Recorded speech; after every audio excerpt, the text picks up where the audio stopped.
Hello everyone, welcome to History and Culture. Versatile Qianlong Emperor. The Qianlong Emperor can be said to be the emperor who appears most frequently in film and television. On TV, we often see him portrayed as dignified and handsome, and even the historical portraits of him show a serious and solemn image. However, if you mix up the portraits of the 12 Qing emperors, you will find it hard to tell who is who, as even their sitting postures are strikingly similar.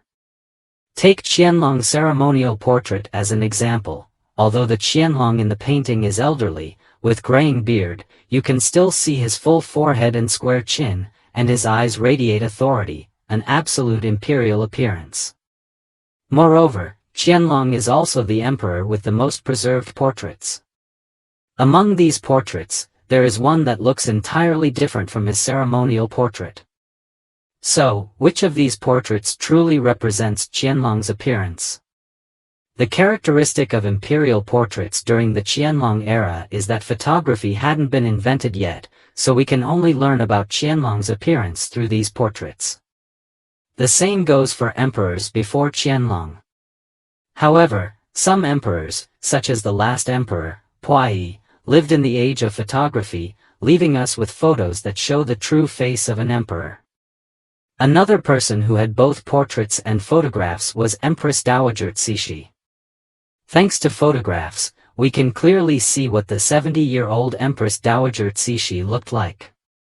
Comparing the photos to her court portraits, it is clear that the paintings are somewhat beautified.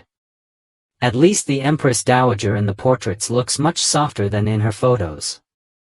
Throughout history, officials recording the emperor's appearance often used phrases like dragon-like countenance and celestial features. In the draft history of Qing, Qianlong's appearance is described only with the words dragon-shaped nose. Every dynasty had court painters whose job was to paint the emperor, concubines, and officials. When painting the emperor, especially portraits, the artist would carefully try to capture an imposing and regal aura to please the emperor. As a result, portraits of ancient emperors often look surprisingly similar. For example, the portraits of Nurhaci, Hong Taiji, and Xuanzhi from the Qing dynasty share similar facial features and expressions. Nurhaci looks more serious, likely due to his warrior background, while Xuanzhi looks gentler because of his youth. However, among Qing emperors, Qianlong particularly enjoyed having portraits made, leaving behind more than 100 of them. Due to the different artists, these portraits often fall into two styles. The appearance of a Western painter, Giuseppe Castiglione, gives us a clearer understanding of Qianlong's true likeness. Giuseppe Castiglione, a realist Western painter. During the Qing dynasty, Western countries were fascinated by the mysterious Eastern Empire and frequently sent envoys to China in hopes of establishing trade relations. Castiglione was born in this era. In the 54th year of Kangxi's reign, at the age of 23, Castiglione, an Italian Jesuit missionary, traveled to China. He first arrived in Guangzhou, and due to his remarkable painting skills, he depicted China's majestic landscapes in his art. Western oil painting differed from Chinese painting, and Castiglione's realistic style attracted the attention of many scholars. His name eventually reached the ears of the Kangxi Emperor, who summoned him to Beijing in the 59th year of his reign. Kangxi appreciated his work and kept him as a court painter. During the reign of Yongzheng, Castiglione remained in Beijing, continuing his work as a court painter while also learning Chinese and Manchu.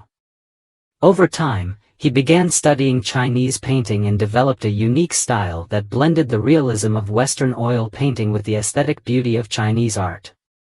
Castiglione even started teaching European painting techniques to Chinese court artists, and this cultural exchange can be considered a form of cultural transmission. Castiglione's work was also highly valued by the Yongzheng Emperor, and during the expansion of the Old Summer Palace, Castiglione lived there for a long time, creating numerous paintings to decorate its halls. During Qianlong's reign, Castiglione became even busier, as Qianlong loved to appreciate paintings. In the third year of Qianlong's reign, Castiglione fell seriously ill, and upon hearing this, Qianlong granted him 100 taels of silver to recover at home. Once Castiglione's health improved, Qianlong allowed him to paint from home, sparing him from traveling to court. By this time, Castiglione's style had matured.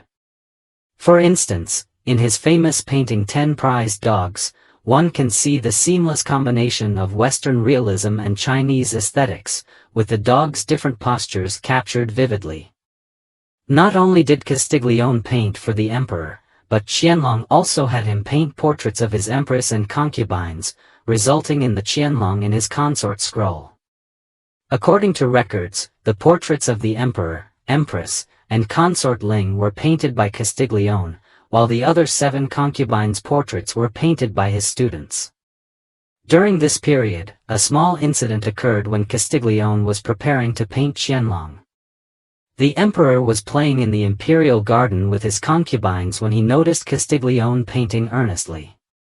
Qianlong, in a playful mood, decided to test the foreign painter by asking him which of his concubines was the most beautiful. This was a dangerous question, as any answer could have been wrong. Without hesitation, Castiglione calmly replied that he had been counting the tiles on the roof and hadn't noticed anything else. Qianlong pressed further, asking how many tiles there were. Castiglione gave a number, and when Qianlong sent someone to count, it turned out to be accurate.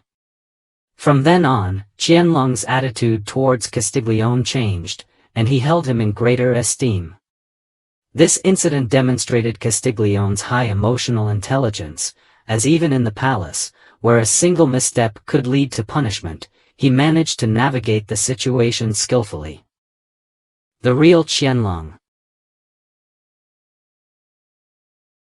Although Castiglione lived in China for many years and had studied oil painting extensively, his style retained the characteristics of Western oil painting. When Qianlong was 40 years old, while strolling in the garden, he encountered Castiglione painting and impulsively asked him to paint a portrait on the spot. At the time, it was winter, and Qianlong was dressed in casual winter attire.